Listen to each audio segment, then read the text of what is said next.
আল্লাহর হাবিবের কানে গিয়ে আওয়াজ যখন পৌঁছে গিয়েছে রাহমাতুল লিল আলামিন এখন আর সহ্য করেন না, ডাক দিলেন সাহাবীরা, খবর পাইলাম আমার উসমানকে তারা হত্যা করে ফেলেছে। আমার উসমানকে যারা হত্যা করেছে, যদিও এসেছিলাম উমরা করার জন্য, উসমান হত্যার বদলা না নিয়ে আমি নবী আর মদিনায় ফিরে যাইব না। কে কে পারবে আমার হাতে হাত রেখে বায়াত গ্রহণ করতে, উসমান হত্যার বদলা নেওয়ার জন্য প্রয়োজন হলে শাহাদাত বরণ করবে? আল্লাহ নবীর সাহাবীরা 10,000 সাহাবায়ে কেরাম রিদওয়ানুল্লাহি তাআলা আলাইহিম আজমাইন সবাই নবীর হাতে হাত রেখে বায়াত গ্রহণ করতে লাগলেন। আল্লাহ নবী এক হাত মোবারক নিচে দিলেন, আরেক সাহাবায়ে কেরামের হাত নবীর হাত মোবারকের উপরে, সর্বশেষ আমার আপনার নবীর হাত মোবারক আরেকখানা উপরে দিয়ে নবী চোখের পানি ছেড়ে দিয়ে বলেন, সাহাবীরা রে, এক হাত এটা আমি নবীর হাত, আরেক হাত রাখলাম এটা আমার উসমানের হাত, আমি উসমানের পক্ষ থেকে বায়াত নিতে আসি। রাহমাতুল লিল আলামিন উসমান তার বদলা নেওয়ার জন্য বায়াত নিচ্ছি। আল্লাহ নবী যখন এভাবে করে এক হাত নিচে রাখলেন, সাহাবীদের হাত মাঝখানে, নবীর আরেক হাত মোবারক উপরে, আরশের মালিক এই দৃশ্য দেখে ডাক দিয়ে আপনি আপনার এক হাত রাখলেন নিজের, আর এক হাত দিলেন উসমানের হাত বলে, এই বায়াতের উপরে আমি আল্লাহ এত বেশি খুশি হইলাম, খুশি হইয়া আমি আল্লাহ আমার কুদরতি হাতখানা আপনাদের সকলের হাতের উপরে রেখে দিলাম। ওগো নবী, আমি আল্লাহ বড় সন্তুষ্ট। এই বায়াতের নাম বায়াতের রিদওয়ান। আল্লাহর হাবিব রাহমাতুল লিল আলামিন সব দিক থেকে প্রস্তুতি নিয়ে যখন রেখেছেন, এমন সময়ে দেখা যায় হযরত উসমান মক্কার কাফের বেঈমানদের একটি প্রতিনিধি দল নিয়ে নবীর দিকে এগিয়ে আসতেছে। আল্লাহর হাবিব রাহমাতুল লিল আলামিনের সামনে তারা গিয়ে হাজির। অতঃপর তারা আলোচনা শুরু করেছে। আলোচনার এক পর্যায়ে গিয়ে সিদ্ধান্ত হয়েছে মুহাম্মদুর রাসূলুল্লাহ এবং মক্কাবাসীর মধ্যে 10 বছর মেয়াদী একটি যুদ্ধবিরতি চুক্তি হবে। আওয়াজ করে বলবেন, কয় বছর? 10 বছর মেয়াদি। এই 10 বছর মেয়াদি চুক্তি হবে। আমার ভাইরা, কেউ কারো বিরুদ্ধে অস্ত্র ধারণ করবে না, কোনো যুদ্ধ হবে না 10 বছরের ভিতরে, এই মর্মে সিদ্ধান্ত হয়েছে। এবার হলো এই সিদ্ধান্তের ভিতরে, এই চুক্তির ভিতরে কিছু শর্ত থাকবে, কিছু শর্ত সারায় থাকবে অবশ্যই। কিন্তু দেখা গেছে যতগুলো শর্ত দেখা যায় সবগুলোই মুসলমানের উল্টা। আল্লাহর নবী এই সবগুলো আস্তে আস্তে করে মেনে নিতেছেন। সাহাবায়ে কেরামের সহ্য হইতেছিল না, এমন ভাবে কেন নবী মেনে নিচ্ছেন, কিন্তু নবী তো নবী, এই জন্য কিছুই বলতে পারতেছেন না। আমার বন্ধুরা, এর ভিতরে একটা শর্ত ছিল এমন, কোন মুসলমান যদি মক্কা থেকে হিজরত করে মদিনায় চলে যায়, মুসলমান হইয়া যদি মদিনায় চলে যায়, তাহলে তাকে এই 10 বছরের ভিতরে হইলে মক্কার কাফেরদের হাতে ফেরত দিতে হবে। কিন্তু কোন মুসলমান যদি মদিনা থেকে ইসলাম ত্যাগ করে মক্কায় চলে আসে, তাহলে তাকে ফেরত দেওয়া হবে না। আল্লাহর হাবিব এই শর্তটাও মানছেন। যে তোমার আর সহ্য করতে পারলেন না, এবার নবীর কাছে গিয়ে বলেন, ইয়া রাসূলুল্লাহ, ইয়া হাবিবাল্লাহ, ওগো নবীজি, আপনি কি সত্য নবী? না বলে হ্যাঁ, অবশ্যই সত্য নবী। ইসলাম ধর্ম কি সত্য ধর্ম? না বলে হ্যাঁ, অবশ্যই সত্য ধর্ম। যদি ইসলামের জন্য আমরা জীবন দিয়ে দেই গো, আমরা শহীদ হয়ে গেলে জান্নাত কি পাবো? না বলে হ্যাঁ, অবশ্যই পাবো। তাহলে এত দুর্বল হয়ে, এত নরম হয়ে কেন আমরা চুক্তি করতে যাব? রাহমাতুল লিল আলামিন বলেন, ওমর, আমি আল্লাহর নবী, আল্লাহ আমাকে ধ্বংস করবেন না। এই হযরত ওমর কি বলছেন, নবী কি বলছেন? হযরত ওমরের চেহারা সুরত নবীর তীক্ষ্ণতায় ধরা পড়েছে। ফারাসাতে আম্বিয়া, দলিল প্রমাণ যুক্তি তর্কে গেলে ওমরকে মানানো কঠিন হইতে পারে, কারণ এই হালতে মানানো কঠিন হতে পারে। এই জন্য রাহমাতুল লিল আলামিন বলেন, ওমর, আমি আল্লাহর নবী, আল্লাহ আমাকে ধ্বংস করবেন না। কারণ এই কথা ছাড়া ওমরকে বোঝানো যায় না। তারপরেও হযরত ওমর ঘুরাইয়া হযরত আবু বকরের কাছে গিয়ে কো, ভাই আবু বকর, উনি কি সত্য নবী না? কথা খেয়াল করেন, নবীকে গিয়ে বলছিলেন আপনি, আর হযরত ওমর আবু বকরের কাছে গিয়ে কয়, উনি মানে নবী, উনি কি সত্য নবী না? বলে হ্যাঁ। ইসলাম সত্য ধর্ম না? বলে হ্যাঁ। আমরা যদি ইসলামের জন্য জীবন দিয়ে দিই, শহীদ হইলে জান্নাত পাবো না? বলে হ্যাঁ। তাহলে এত নরম হয়ে কেন চুক্তি করতে যাব? প্রয়োজন হলে জীবন দিব, শাহাদাত বরণ করব, আল্লাহর জান্নাতে চলে যাব, এত নরম হয়ে চুক্তি করব কেন? নবী যেই জবাব দিয়েছিলেন আবু বকর একই জবাব দিচ্ছেন। নবী নিজেকে দেখায় বলছিলেন আমি নবী। হযরত আবু বকর এবার বলছেন ও উমর এত উত্তেজিত হইও না, উনি আল্লাহর নবী, আল্লাহ ওনাকে ধ্বংস করবেন না। আমি আপনাদেরকে পরের অংশ বুঝাইতে পারবো না, উলামায়ে কেরাম জানেন হযরত আবু বকর এবং নবীর সাথে যেই সম্পর্কটা ছিল, যেই নিসবতটা ছিল, এই নিসবতকে বলা হয় নিসবতে ইত্তেহাদি। এটা আপনাদের না, এটা শুধুই উলামায়ে কেরাম বুঝবেন। এটা ছিল নিসবতে ইত্তেহাদি, যার কারণে নবী বলছেন যেই কথা হযরত আবু বকর বলছেন একই কথা। ও মুসলমান, আল্লাহর নবী এবার সব মেনে নিচ্ছেন, এখন আর কি করা, কিছুই করার নাই। এবার সর্বশেষ কাগজ আনা হয়েছে, কলম দেওয়া হয়েছে, চুক্তি এবার লেখা হবে। লেখার দায়িত্ব দেওয়া হয়েছে হযরত আলী রাদিয়াল্লাহু তাআলা। খুব ঠান্ডা, হযরত আলী খুব ঠান্ডা মানুষ না? হ্যাঁ, আপনারা দিয়ে ঠান্ডা হয়ে গেছেন, তো আরেকটু অ্যাক্টিভ থাকতে হবে। রাজি আছেন না শেষ করে দিলে ভালো হয়? আমি শেষ করার জন্য প্রস্তুত। হযরত আলী রাদিয়াল্লাহু তাআলা আনহুকে কাগজ কলম দেওয়া হয়েছে, শিরোনাম শর্ত সারাইত পরে আগে শিরোনাম লিখবেন না, উনি শিরোনামে লিখছেন মুহাম্মাদুর রাসূলুল্লাহ এবং মক্কাবাসীর মধ্যে 10 বছর মেয়াদী যুদ্ধবিরতি চুক্তি। আপনারা কি কথা খেয়াল করছেন? মুহাম্মাদুর রাসূলুল্লাহ এবং মক্কাবাসীর মধ্যে 10 বছর মেয়াদী যুদ্ধবিরতি চুক্তি। এই এতটুকু লেখা মাত্রই এক কাফের লিডার দাঁড়ায় ও আলী, মুহাম্মাদুর রাসূলুল্লাহ যদি আমরা মানি তাহলে তো আর কোনো দ্বন্দ্বই থাকে না, চুক্তিও লাগে না। রাসূলুল্লাহ মানি না দেখেই তো এত কিছু। তো তুমি চুক্তির শুরুতেই লেখছো মুহাম্মাদুর রাসূলুল্লাহ, এই রাসূলুল্লাহ শব্দটা কাটো, লেখো মুহাম্মদ ইবনে আব্দুল্লাহ। কি কাটতে হবে? কোন শব্দ কাটতে হবে? রাসূলুল্লাহ কাটতে হবে। হযরত আলী কলম রেখে দিয়ে এমনি চোখ বড় করে তাকায় কয়, যে আলীর কলম দিয়ে একবার রাসূলুল্লাহ লেখা হয়েছে, আলীর গর্দান দেহ থেকে আলাদা হয়ে যাইতে পারে, কিন্তু আলীর কলম দিয়ে আর কোনোদিন তা কাটতে পারে না। হে মুসলমান, চুক্তি তো আর হবে না, এখানে শেষ হয়ে যায়। আমার আপনার নবী এবার এখানেও নরম হয়ে ডাক দেখো আলী, কাগজটা আমার সামনে আনো, কলমটা আমার হাতে দাও, লেখাটা আমাকে দেখায় দাও, কোন জায়গায় লিখছো রাসূলুল্লাহ, শব্দটা দেখায় দাও। কারণ আমার নবী অক্ষর জ্ঞান মুক্ত ছিলেন। وما كنت تتلو من قبله من كتاب ولا تخطه بيمينك إذا لارتاب المبطلون هو الذي بعث في الأميين رسولا منهم يتلو عليهم آياته ويزكيهم ويعلمهم الكتاب والحكمة وإن كانوا من قبل لفي ضلال مبين.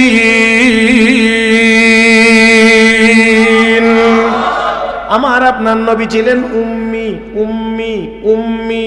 এ মুসলমান ভালো করে খেয়াল করবেন, উম্মি আর অশিক্ষিত দুইটা কিন্তু এক না। হ্যাঁ,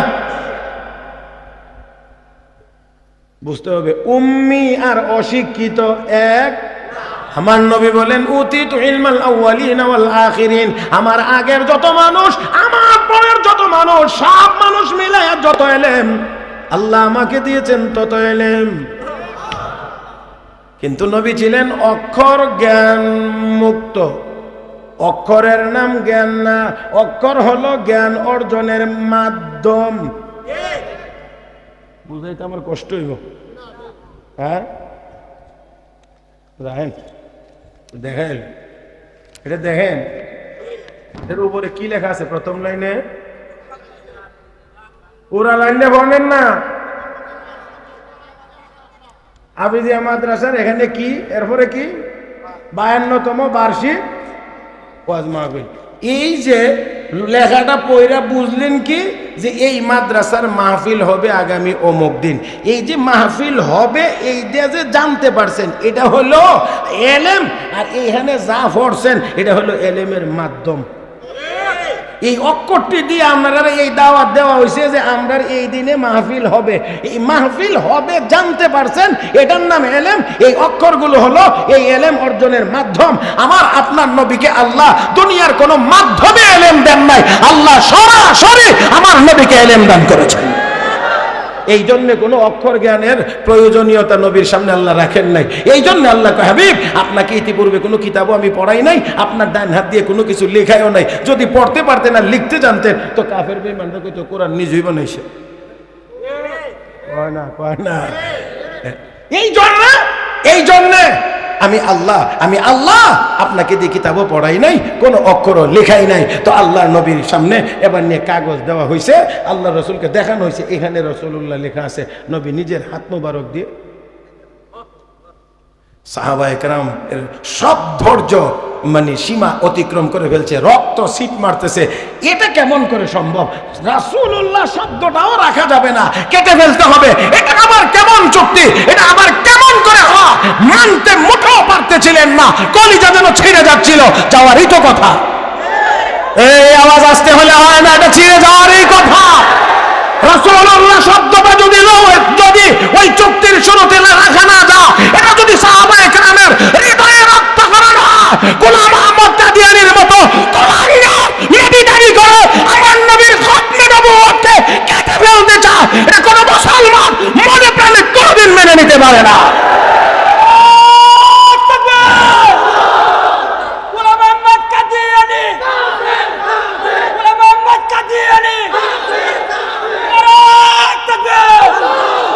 ما كان محمد أبا أحد من رجالكم ولكن رسول الله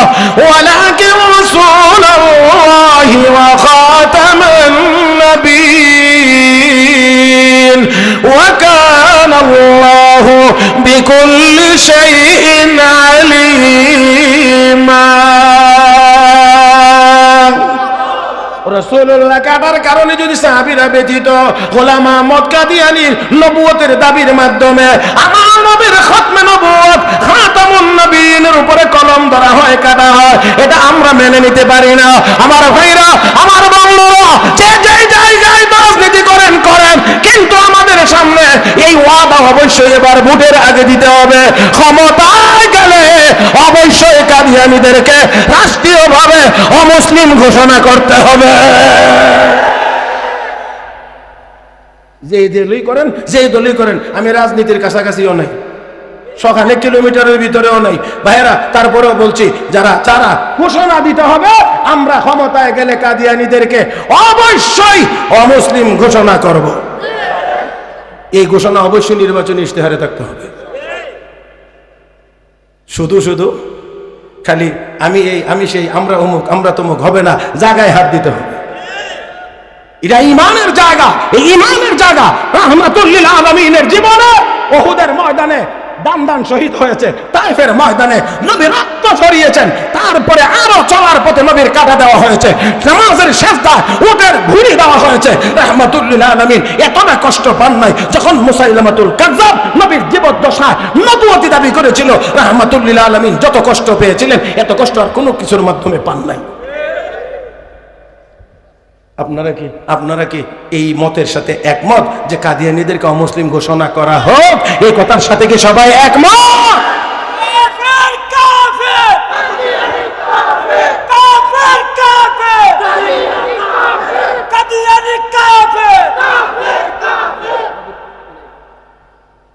মুহতারাম হাজিরিন, খুবই কষ্ট লাগার এই কথা। আল্লাহ কোন নবীকে কালো বিশ্রী বানান নাই, কোন বিশ্রী মানুষকে আল্লাহ নবী বানান নাই। গোলাম আহমদ কাদিয়ানী চাইলে এইদিকে চোখ যাইতো এইদিকে, এটাতে কি কর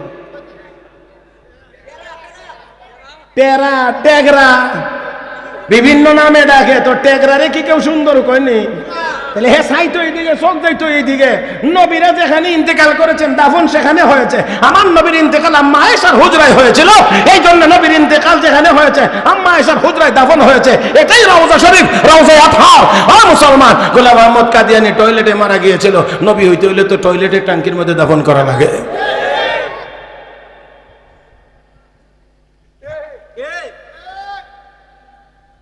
আল্লাহ তুমি আমাদের সবাইকে বোঝার তৌফিক দান করো। আমার ভাইয়েরা, তারা এই দেশে মুসলিম পরিচয় দিয়ে, আপনারা অবশ্যই একথা জানবেন, হুদুদ হারাম মক্কার, হুদুদ হারাম মদিনায়, এই জন্য দুইটাকে বলা হয় হারাম আইন। একটি নির্দিষ্ট সীমানা আছে, এই সীমানার ভিতরে কোনো অমুসলিম প্রবেশ করতে পারে না। আপনারা অনেক সময় অনেকে বুঝতে চান না, এরা কাফের কইলে কি না কইলে কি, বেরোতে এমনি কাফের। অনেকে যারা ইমানদার, মানে ইমানদারি বাইলে এরা কাফের কইলেও ওরা কাফের, না কইলেও কাফের। জি না, আপনি মনে রাখতে হবে হুদুদ হারামের যে এরিয়া আছে, যে সীমানা আছে, হারামের যে সীমানা, এখানে সব সাইড দিয়ে প্রবেশ পথে লেখা আছে নন মুসলিম নো এন্ট্রি। কোনো অমুসলিম প্রবেশ করতে কথা কয় না। কিন্তু নবীর দুশমন কাদিয়ানীরা শুধুমাত্র আমাদের দেশে রাষ্ট্রীয়ভাবে অমুসলিম ঘোষণা না হওয়ার কারণে মুসলমানি নাম ব্যবহার করে সেই হারামের মধ্যে যাইয়াও তারা এই কুলাঙ্গারেরা, যেখানে কোনো অমুসলিম প্রবেশ করতে পারে না, কিন্তু অমুসলিম হয়েও মুসলমানের শ্রদ্ধাবরণে তারা ওই জায়গা পর্যন্ত পৌঁছে যাচ্ছে। আল্লাহ আমাদের সবাইকে বোঝার তৌফিক দান করুন। মুহতারাম হাজিরিন, রাসূলুল্লাহ শব্দ স্মরণ আছে? রাসূলুল্লাহ শব্দটি কেটে ফেলছে, নবী কাটলেন, সব কিছু লেখা এবার হচ্ছে। সাহাবায়ে কেরাম মানতে পারছিলেন না, এই বহিঃপ্রকাশ ঘটছে, সব শেষ, সব লেখা শেষ, সই হয়ে গেছে, সিল হয়ে গেছে, চুক্তি করে কাফের লিডারেরা। এই চুক্তির ভিতরে এটাও ছিল, এখান থেকেই ফেরত যাইতে হবে, এবার উমরা করতে পারবেন না। আগামী বছরে আসবেন, 3 দিনের সময় পাবেন, উমরা করে চলে যাবেন, এবার হবে না। তাহলে এখান থেকে ব্যাক করতে হবে। নবী নির্দেশ দিলেন, সাহাবীরা মাথার চুল ফেলে দাও, ইহরাম খুলে ফেলো, সবাই যার যার মাথার চুল ফেলায় না, ইহরাম খোলেন না। আল্লাহর নবী একবার তাঁবুর ভিতরে যান, একবার বাহিরে যান, একবার বাহিরে, একবার ভিতরে, একবার বাহিরে, একবার ভিতরে, অস্থির সময় পার করছিলেন। এই সফরে উম্মত জননী হযরত উম্মে সালমা রাদিয়াল্লাহু তাআলা নবীর সঙ্গে ছিলেন। নবীকে জিজ্ঞেস করেন, আপনি এত অস্থির কেন, পেরেশান কেন? নবী কয়, উম্মত নবীর হুকুম অমান্য করার কারণে বহু উম্মত আযাব আর গজবের সম্মুখীন হয়েছে। আমি নির্দেশ দিলাম মাথার চুল ফেলে দেওয়ার জন্য, আমার সাহাবীরা হুকুম মানতে বিলম্ব করছে, ভয় হচ্ছে না জানি আল্লাহর কোনো আযাব চলে আসে। আম্মা জান হযরত উম্মে সালমা রাদিয়াল্লাহু তাআলা বলেন, ইয়া রাসূলুল্লাহ, সাহাবীদের মন খারাপ, আপনি এই নির্দেশটা না দিয়ে বরঞ্চ একটা কাজ করেন। বলে কি? যে আপনি নিজের মাথার চুল মুবারক নিজে আগে ফেলাইয়া দেন। সঠিক সময়ে সঠিক পরামর্শ দিতে পারা, এটাও বিচক্ষণতা। আমরা তো বোমবাস্টিক মার্কা নেতা এই দেশে দেখি, আর বোমবাস্টিক মার্কা তাহে উপদেষ্টা। কথা বুঝেন নাই? যে নেতাও বোমবাস্টিক, উপদেষ্টাও বোমবাস্টিক। এটাও যেমন কিচ্ছু বুঝে না, এটাও কিচ্ছু বুঝে না। কারণ এক গাদার উপদেষ্টা আরেক গাদা ছাড়া কিচ্ছু হতে পারে না। আমার ভাইয়েরা, এখন আল্লাহ নবীর স্ত্রী যখন বললেন, আপনি মাথার চুল ফেলে দেন, আপনি মাথার চুল ফেলে দেন, এই চুল ফেলে দেওয়ার কথা বললে নবীকে চমৎকার পরামর্শ দিয়েছে। এই সঠিক সময়ে সঠিক পরামর্শ যদি দিতে পারতো আর গ্রহণ করতে পারতো, তাহলে 45 মিনিটের ভিতরে সুরের মতো দেশ ছাড়তে হইতো না। বুঝেন নাই মনে হয়? হ্যাঁ, যে উপদেষ্টা বানাইছে, মানে এই দেশের বাগা বাগা চিহ্নিত নাস্তিক দিকে দিকে উপদেষ্টা বানাইছে, উপদেশও দিছে, চমৎকার উপদেশ। বুবু এখন বুঝো কেমন উপদেশ দিছিল তোমার।